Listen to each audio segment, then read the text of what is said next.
Has the time of the certificate come to an end? Maybe it's time to demonstrate your skills rather than simply show your papers. Welcome to my next episode of 8 Minutes to Success.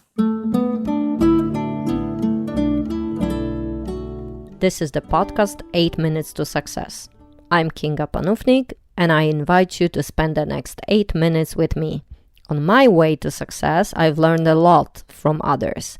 That is why I'd like to share my personal experience with you. Welcome. I started working quite early in my life. When I was at university studying economics, I wanted to gain some experience working in companies. I wanted to face the real life of business, not only learn theoretical issues. As you may also remember from my previous podcasts, I had already graduated from a high school specializing in economics, which apart from my high school diploma in economics gave me also a bunch of practical skills. One day I found a job ad and I applied for it, writing very professional resume, as my education had prepared me well for this kind of things. And later I was invited for an interview. It was a financial audit company. The owner of the company had a very short chat with me, and on looking at my CV, he asked me one question about it. I'd written that I knew how to use Excel spreadsheet. And in Poland, at that time, that was not a very common skill. For me, that wasn't a big deal because I'd spent many hours training to use it at school, not only the Excel spreadsheet, but also Lotus 123, a different one. But in the Polish job market, this skill was quite unique. The owner of the company asked me to show him my computer competence in Excel on his computer. I did it well and I got the job. However, this surprised me a lot because at that time, during the recruitment process, applicant skills were hardly ever checked on the spot. They believed in documents, certificates, diplomas, and other papers as a confirmation.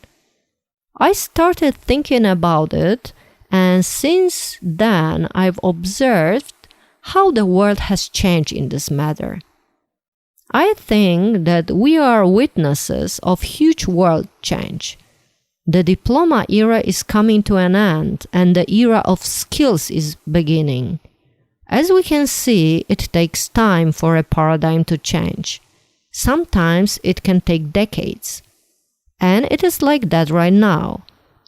In the past, to get a job, it was necessary to show evidence of qualification. The more you had, the better your situation was. It didn't matter how good your skills were. But nowadays, the world is moving towards competences and skills rather than documents. There are many rich and famous business people who didn't graduate from university. However, this wasn't a drawback for them or didn't hinder their success because they had developed a variety of very unique skills. If I'm looking for a computer designer, I ask around and I get some recommendations. If I'm looking for a photographer, I look at their portfolio. I don't really care which schools, universities, or courses they completed.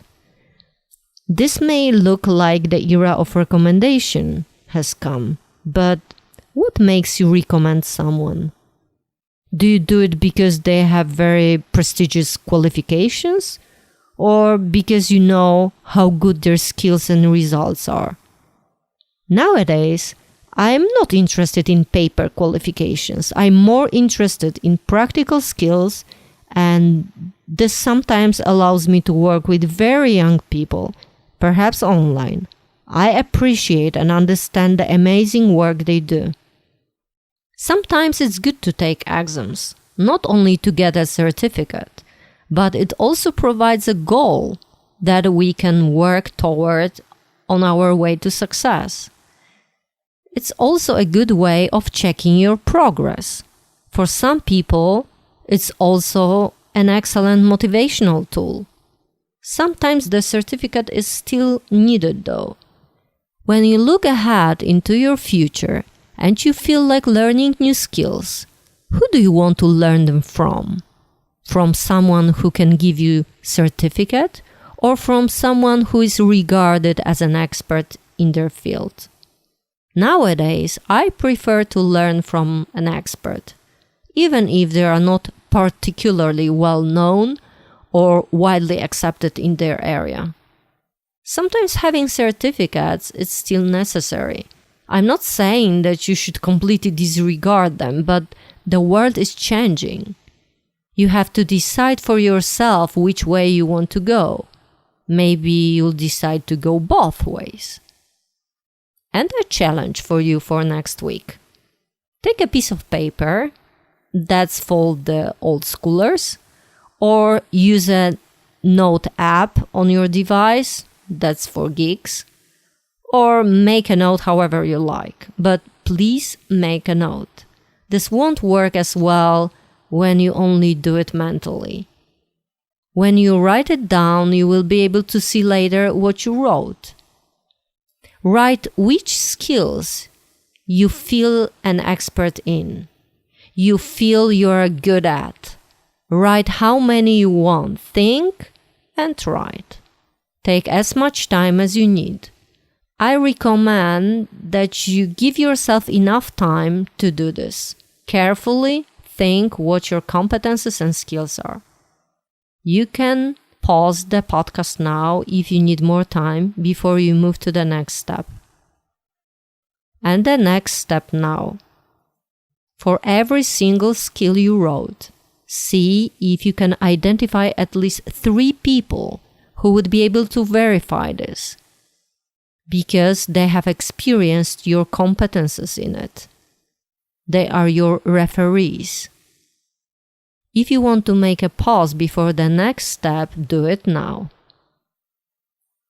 The third step is to write those new skills that you are thinking about learning in the future, which you are interested in or which they can be useful or even necessary for you.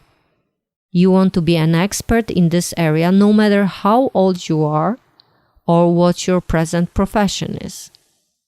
You can now make another pause. And finally, write down if it's time to switch from a desire to a plan.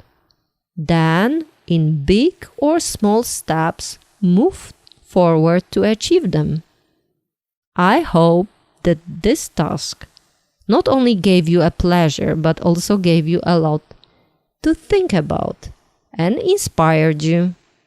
That's all for today. See you next time. Bye-bye. This was 8 minutes to success. If I'd left you wanting more, that's great. It's much healthier to stay a little hungry rather than eat too much and feel sick. I hope you will listen to my next episode. To avoid missing any, I recommend that you sign up for the newsletter on my website www.8minutes-to-success.com, and the next episode will be sent to your email straight from the production line. Don't be afraid. I won't be bringing this out every day. Don't forget to subscribe. Would also be nice to get some comments from you, and if you feel it's worthy, you can share it with your friends. Take care. Bye-bye.